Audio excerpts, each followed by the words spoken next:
Hey everyone, Lisa Freeman here today. I'm going to show you how to make this beautiful card. This is the part 2 of my series, how to make a card using the Drapery fold.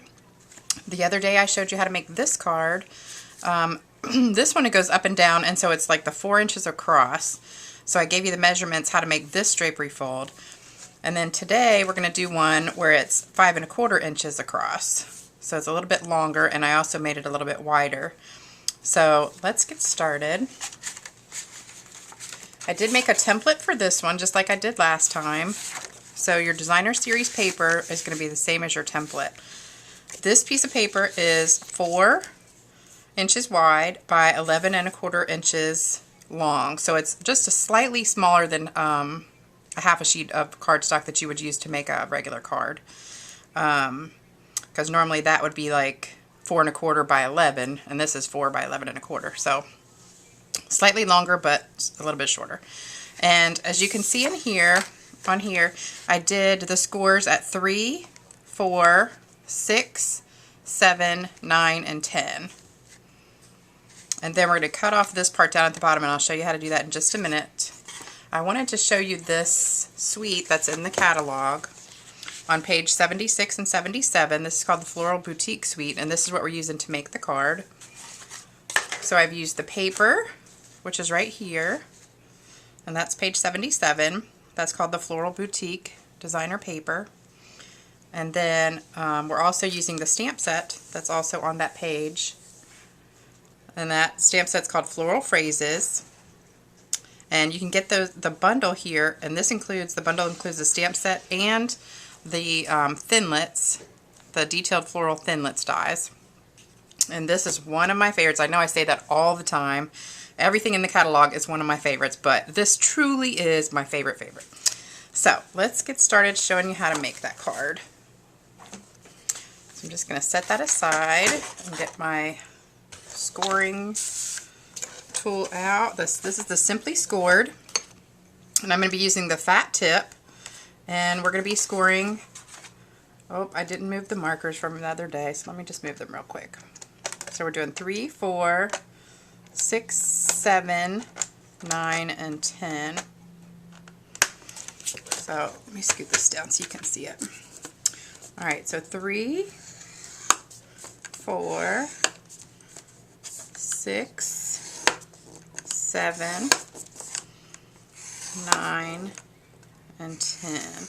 And some people have, in my class when I taught this the other day, some people had a hard time lining it up with the markers that I put on there. But what I do is I just take the little ball that's on the end, stick it right in that groove that's underneath the marker, and just start there. So if you've got it in the groove and pull it down, then you know you're going straight in the right direction. And it's not going to go crooked or wonky on you. Alright, so it's all scored. And just like last time, you start where the bigger score is. That was my 3-inch score. You want to do a valley fold, so that means make it like a V. The next one's going to be a mountain, and then a valley, and then mountain,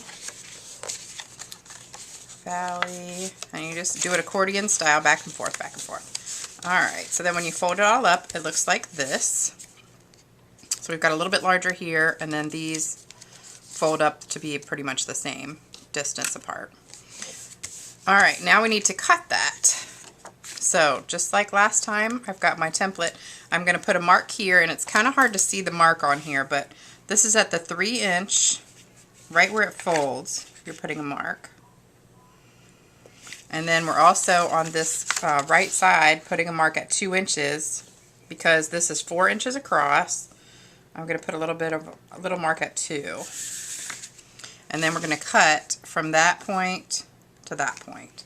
So I think it's easier just to get a ruler out and draw your line. It's hard to see that mark. Let me see. There it is. Right here, right there.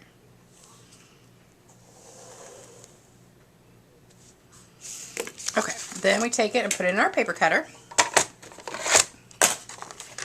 And you just want to make sure that that whole line is right down the center of your paper cutter.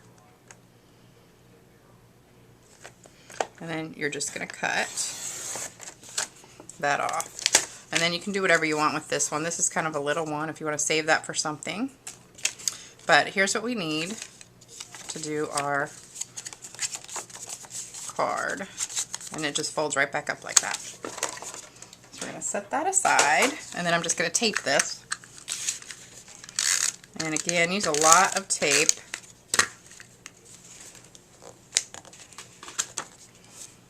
Oops.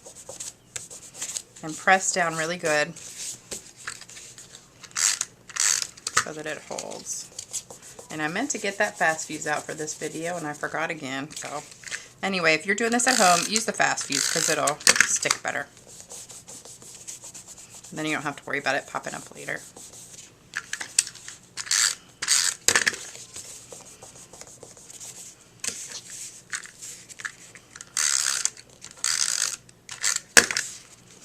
Alright, one more.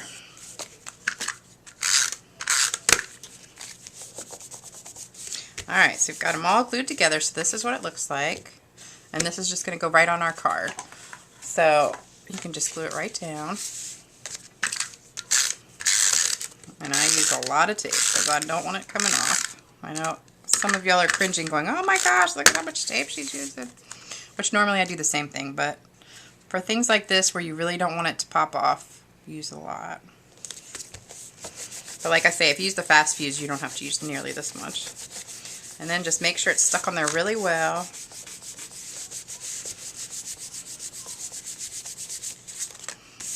And there you go. And then we're just going to decorate it. So I've got my little piece of white. And I'm going to stamp the words in Night of Navy. And it says, for all the thoughtful things you do. And this again is from the stamp set that was on those pages I just showed you, the floral phrases. I love, love, love it. So stamp the words. And then we're going to stamp the flower.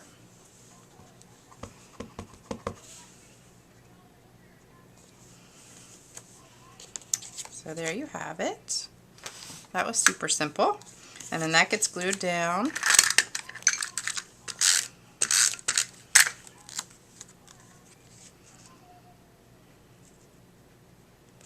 Just like that. And then I'm going to put those on with dimensionals. But first I want to do my ribbon. So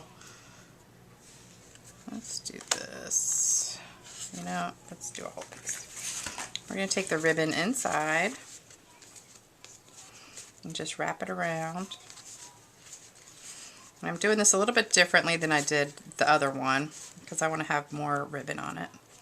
So just measure it. Well, I like measuring it while it's still on the spool. That way I don't waste as much. Sometimes if you always pre-cut it, it just wastes it. So we've got this, and I'm going to trim that back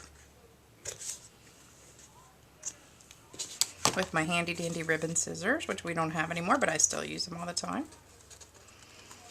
Alright, and then I'm going to take a piece of the Night of Navy Baker's Twine.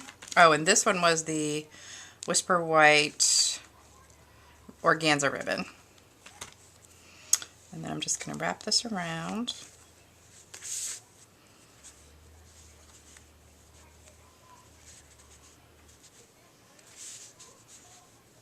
And tie a knot. Tie it in a knot, makes it easier to tie the bow.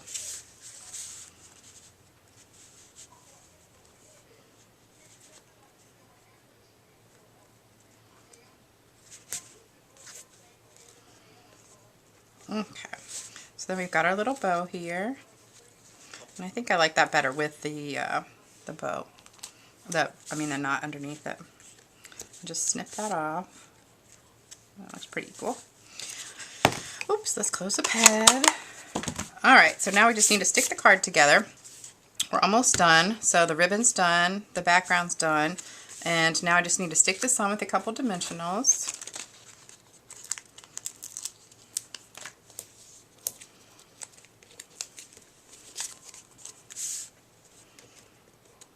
And voila!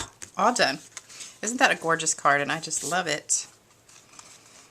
Because because it shows off that suite so well. You've got your paper and your stamp set and some ribbon that all match. But I just think this is a really cool technique. It's pretty simple. Once you get the hang of it, it just doesn't take any time to do it at all. I hope you enjoyed this video, and if you missed part 1, just go to my YouTube channel, Lisa Freeman, or stampingwithlisa.com, and you can see the video for the other one. Hope you enjoyed it, and check out my blog, stampingwithlisa.com, and you all have a great day. Thanks.